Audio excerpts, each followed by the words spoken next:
Okay, I'm back here at this Guernsey farm that I started yesterday up in this one section. And I've already grassed a lot of it. You can see up in here where I've really detailed this bank using just all kinds of different ground foams and different textures, because I love the thickness. I like to have the 3D effect of weeds and of trash. There's a little rock up here, and came down through here with my grass. And when I got to the house here, I noticed this porch. And the porch that is actually a little stone area that my dad built years ago. And what that was is actually a piece of vinyl tile.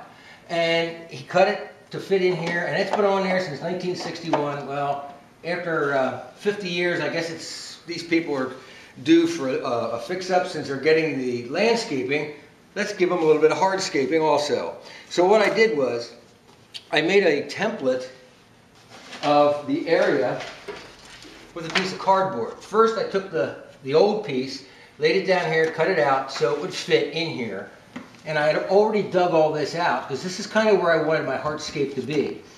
I laid this on here, took my finger and scored this so I knew how far to make it. So then I went over into the hobby shop, and I looked around for a while, and I grabbed a piece of this mosaic tile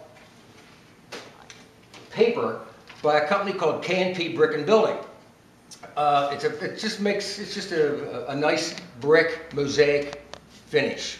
So I took a compass and made an arc, made this, have this all cut out. Then I glued it to a piece of cardboard so it'd be a little bit stiffer. I just used the standard spray adhesive. This is an Elmer's spray adhesive. Cut the cardboard out, and now I got my hardscape. So what's going to happen is the hardscape porch is going to just lay right in here. Then I'm going to put a little picnic table. I got a little grill to set here, and then I'll finish this all in here with some grass. The whole way down around here, I'll edge this, and I'm going to put some plantings along here also, like I have here. And if you notice how dark this all is, I'm going to show you in a couple of minutes on how to get some plantings in there and what I use for planting. Okay, I'm going to landscape around here, around my little rock. I cut this out yesterday, and then I put my coffee grounds in here, and that's exactly what this dark brown is, and that's my mulch. I started collecting coffee grounds last year, and I've got bin upon bin upon bin of different colors of coffee grounds because each coffee manufacturer makes different colors. So I've got light brown, dark brown, and I keep all this stuff. As a matter of fact, you can see that I really get into a lot of different landscaping materials. These come from a lot of these items are actually from a place called the Craft Warehouse up in Blue Ball, Pennsylvania. And I go in there, and I'm probably one of the few males that walk around the area, and I'm constantly looking for small flowers, small things that I can use as plantings on the layout. And then I'll take them and I'll cut them apart, because these are real big long pieces that are all put together to make artificial flower arrangements. This, first I get the correct size bit, and I want to use these. I made these last year.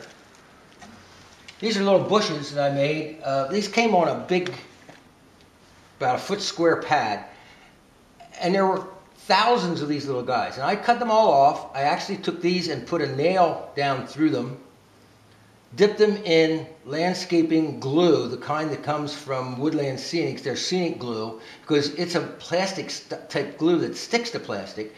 I dipped it in, and then I took my grasses, different colors of grasses, and sprinkled on, and put those on a piece of wood. And I had a couple of thousand of them actually.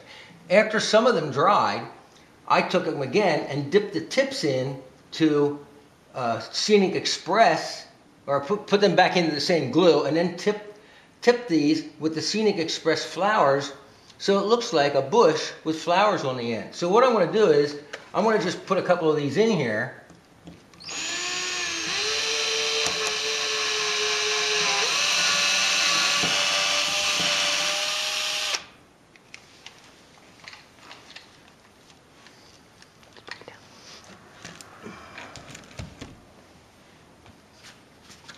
Very simple matter. Drilling a hole. Getting a little glue on the end, doesn't have to be a lot. And gluing him in. So now if I want to say that the farm lady likes red, I'll put a couple of red ones in.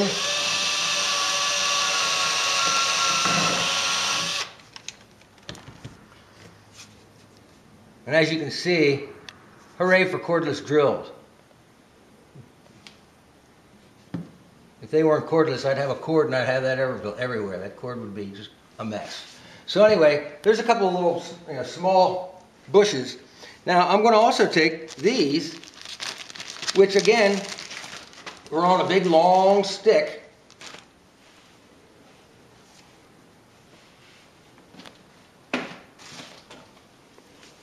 And all I'm going to do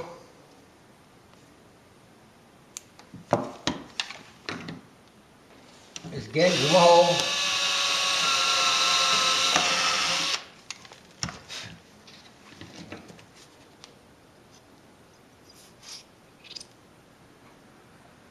I also go to Michael's and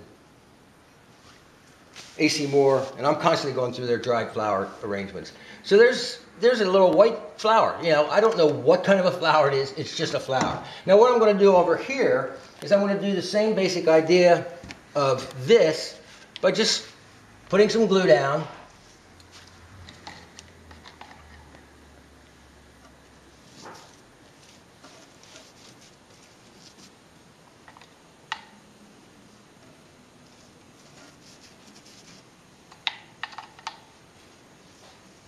I had to mix a new batch of glue because I used all my glue yesterday.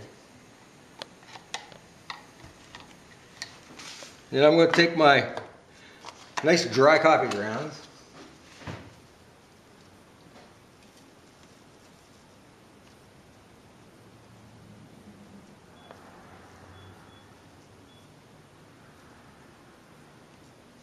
Sprinkle them. And I'm going to let that sit. I'll just let that sit until tomorrow. Tomorrow I'll vacuum up what didn't get stuck, and it looks like mulch. And then I'll be able to put a few little bushes, a few little plantings to make it look like a nice little landscaped area. The same thing with here. I'm going to add some more here of taller things here behind the sunflowers.